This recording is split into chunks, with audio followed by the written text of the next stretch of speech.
اللہ الرحمن الرحیم۔ اللہم صلی علی محمد وعلی آل محمد۔ السلام علیکم۔ جیسا کہ آپ نے ٹائٹل پہ بھی پڑھا کہ درود ابراہیمی مردہ کو زندہ نہیں کرتا بلکہ مردہ دلوں کو زندہ کرتا ہے، اور بالکل ایسا ہی ہے، کیونکہ یہ وہ نورانی صدا ہے جو مردہ نہیں بلکہ مردہ دلوں کو زندگی عطا کرتی ہے۔ بہت سے لوگ یہ سمجھتے ہیں کہ روحانیت شاید صرف قبروں یا مردوں سے متعلق ہے، حالانکہ اصل موت جسم کی نہیں بلکہ دل کی ہوتی ہے۔ جب دل دنیا کی محبت، گناہوں کی کثرت، غفلت اور مایوسی کے بوجھ تلے دب جاتا ہے تو وہ زندہ ہوتے ہوئے بھی مردہ ہو جاتا ہے، اور درود ابراہیمی اسی دل پر نازل ہونے والی وہ رحمت ہے جو اندر سوئی ہوئی روح کو جگا دیتی ہے اور انسان کو دوبارہ اللہ اور رسول خدا صلی اللہ علیہ وآلہ وسلم سے جوڑ دیتی ہے۔ یہ درود اس حقیقت کا اعلان ہے کہ اللہ پاک نے حضرت ابراہیم علیہ السلام اور ان کی آل کو عزت دی، اور اسی نسبت سے نبی پاک صلی اللہ علیہ وآلہ وسلم اور نبی پاک صلی اللہ علیہ وآلہ وسلم کی آل پر درود و سلام بھیجنا دراصل رحمتوں کے دروازے کھول دیتا ہے۔ جب انسان خلوص دل سے درود ابراہیمی پڑھتا ہے تو اس کا دل آہستہ آہستہ دنیا کے شور سے نکل کر سکون کی وادی میں داخل ہو جاتا ہے۔ وہ دل جو نماز میں بھی بے چین رہتا تھا درود کی برکت سے نرم ہونے لگتا ہے، اور آنکھوں میں وہ نمی آتی ہے جو توبہ کی پہچان ہوا کرتی ہے۔ درود ابراہیمی دل کی اس سختی کو توڑ دیتا ہے جو برسوں کی غفلت سے جم چکی ہوتی ہے۔ جو انسان قرآن سنتا ہے مگر اثر نہیں لیتا، جو نصیحت سنتا ہے مگر دل نہیں بدلتا، اس کے لیے درود ابراہیمی دل کی زمین کو نرم کرنے والی بارش ہے۔ جیسے بنجر زمین پر پہلے بارش پڑتی ہے تو مٹی خوشبو دینے لگتی ہے، ویسے ہی درود دل کی مٹی کو زندہ کر دیتا ہے۔ اور یہ کہنا بالکل درست ہے کہ درود ابراہیمی مردوں کو نہیں بلکہ زندہ لاش بنے ہوئے دلوں کو حیات دیتا ہے۔ وہ دل جو حسد، کینہ، بغض اور تکبر سے بھر چکا ہو درود کی کثرت سے پاک ہونا شروع ہو جاتا ہے۔ انسان کو خود محسوس ہوتا ہے کہ اس کی سوچ بدل رہی ہے، اس کا رد عمل نرم ہو رہا ہے اور اس کا غصہ کم ہو رہا ہے۔ یہ سب درود ابراہیمی کی باطنی تاثیر ہے۔ درود ابراہیمی دراصل عشق رسول خدا صلی اللہ علیہ وآلہ وسلم کا وہ راستہ ہے جس پر چل کر بندہ اللہ کے قریب ہو جاتا ہے۔ جب دل میں نبی پاک صلی اللہ علیہ وآلہ وسلم کی محبت جاگتی ہے تو گناہ خود بخود بھاری محسوس ہونے لگتے ہیں۔ وہ کام جو پہلے معمولی لگتے تھے اب دل کو چبھنے لگتے ہیں، اور یہی زندہ دل کی نشانی ہے۔ مردہ دل گناہ کر کے بھی بے فکر رہتا ہے جبکہ زندہ دل کام چاہتا ہے۔ اور جو لوگ یہ کہتے ہیں کہ ہمارا دل عبادت میں نہیں لگتا، ان کے لیے درود ابراہیمی ایک خاموش علاج ہے۔ نہ اس میں کوئی خاص طریقہ ہے اور نہ کسی وقت کی پابندی، بس یقین، ادب اور محبت شرط ہے۔ جب انسان مسلسل درود پڑھتا ہے تو دل کی دھڑکن کے ساتھ درود ہم آہنگ ہو جاتا ہے، اور یہی وہ مقام ہے جہاں دل کی زندگی شروع ہوتی ہے۔ درود ابراہیمی دل کو اس حقیقت کا احساس دلاتا ہے کہ اصل کامیابی دنیا کی نہیں بلکہ آخرت کی ہے۔ یہ احساس دل کو زندہ رکھتا ہے کیونکہ مردہ دل صرف فوری فائدہ دیکھتا ہے جبکہ زندہ دل انجام کو دیکھتا ہے۔ درود کی برکت سے انسان کے فیصلوں میں ٹھہراؤ آتا ہے اور وہ جلد بازی سے بچنے لگتا ہے۔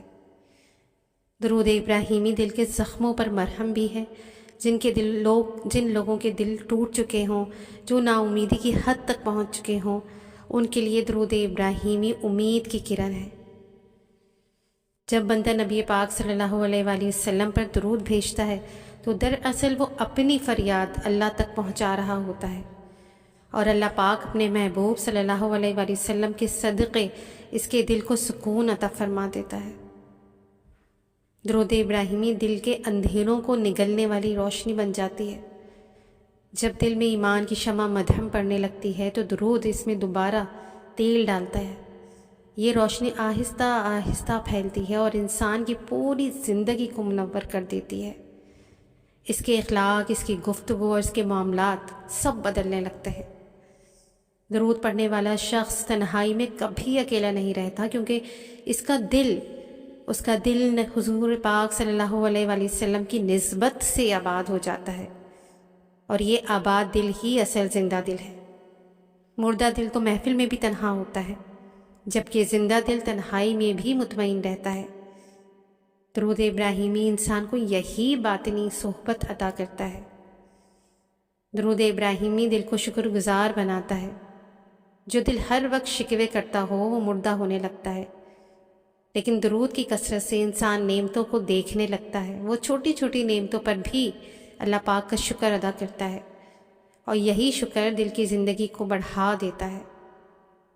درود ابراہیمی دل کو خوف خدا سے بھی زندہ رکھتا ہے، مگر ایسا خوف جو مایوسی نہیں بلکہ اصلاح لاتا ہے۔ بندہ گناہ سے ڈرتا ہے مگر اللہ کی رحمت سے نا امید نہیں ہوتا، اور یہ توازن صرف زندہ دل میں ہوتا ہے، اور درود ابراہیمی اسی توازن کو قائم رکھتا ہے۔ درود ابراہیمی پڑھنے والا آہستہ آہستہ دنیا کی ظاہری چمک سے آزاد ہونے لگتا ہے۔ اس کا دل مال، شہرت اور تعریف کا محتاج نہیں رہتا، بلکہ وہ جان لیتا ہے کہ اصل عزت اللہ اور اس کے رسول پاک صلی اللہ علیہ وآلہ وسلم کی محبت میں ہے، اور یہی شعور دل کو زندہ رکھتا ہے۔ یہ درود دل میں عاجزی پیدا کرتا ہے۔ تکبر دل کی موت کی علامت ہے، اور درود اس تکبر کو پگھلا دیتا ہے۔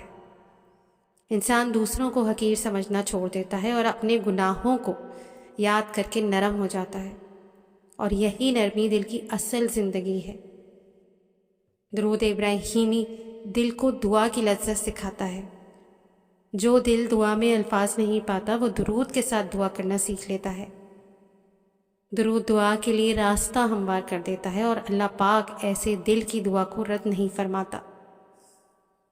درود ابراہیمی دل کو صبر عطا کرتا ہے۔ آزمائشیں ختم نہیں ہوتی مگر برداشت کی طاقت بڑھ جاتی ہے۔ مردہ دل آزمائش میں ٹوٹ جاتا ہے، مگر زندہ دل اللہ کی طرف رجوع کرتا ہے، اور اسی رجوع کی وجہ سے اس کی آزمائشیں ختم ہو جاتی ہیں۔ درود ابراہیمی دل کو آخرت کی تیاری کی طرف مائل کرتا ہے۔ انسان اپنی زندگی کو مقصد کے ساتھ جینا شروع کر دیتا ہے، اور وہ جان لیتا ہے کہ ہر سانس قیمتی ہے، اور یہی احساس دل کو غفلت کی موت سے بچاتا ہے۔ آخر کار درود ابراہیمی دل کو اس مقام پر لے آتا ہے جہاں بندہ اللہ کے فیصلوں پر راضی ہو جاتا ہے۔ یہ رضا وہ زندگی ہے جس کے بعد دل کبھی بھی نہیں مرتا۔ یہی وجہ ہے کہ کہا جاتا ہے کہ درود ابراہیمی مردہ نہیں بلکہ مردہ دلوں کو زندہ کرتا ہے، اور جس کا دل زندہ ہو جائے وہ حقیقت میں اللہ پاک کا محبوب بندہ بن جاتا ہے۔ تو آئیے آج سے ہم سب درود ابراہیمی کی کثرت شروع کرتے ہیں، اور جو نہیں پڑھتے وہ درود ابراہیمی کا صیغہ بھی درود شریف کے دوسرے صیغوں کے ساتھ شروع کر دیجئے۔ پھر دیکھیں گے آپ کی دین دنیا آخرت میں کیسے بھلائیاں آتی ہیں، کیسے منور ہو جاتا ہے، کیسے معطر ہو جاتا ہے درود شریف کی برکت سے، اس کی خوشبو سے۔ تو آئیے ہم خود بھی درود ابراہیمی پڑھتے ہیں اور دوسروں کو بھی اس کے پڑھنے کی دعوت دیتے ہیں۔ جزاک اللہ خیر۔ اللہ حافظ۔